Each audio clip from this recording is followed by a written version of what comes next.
Good. Sir excuse me, माझा जरा phone वाजतो बघून.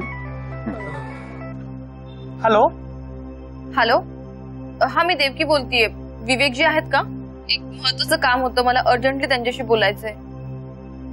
एक मिनिट सर, देवकी मॅडमचा फोन आहे.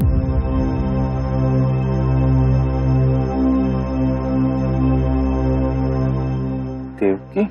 हा. तिला सांग तर जरा बिझी, थोड्या वेळाने फोन कर. ओके. हॅलो. हा मॅडम, सर जरा बिझी आहेत, तुम्हाला फ्री झाली की रिंग करतील बोलते. ठीक आहे. Okay madam. ये.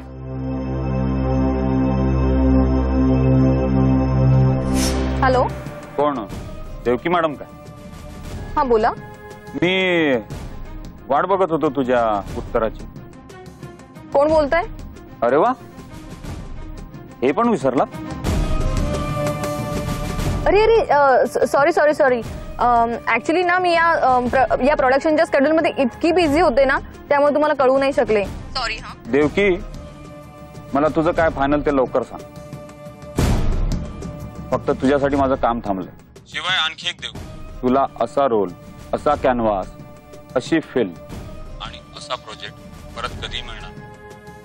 आणि हा रोल जर तू सोडलास ना, तर तुला पश्चातापच करावा लागेल.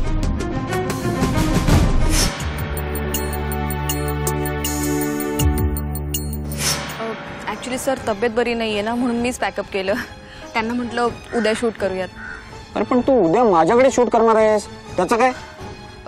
हो सर, यांचं शूटिंग पूर्ण झालं की तुम्हालाच डेट देणार आहे.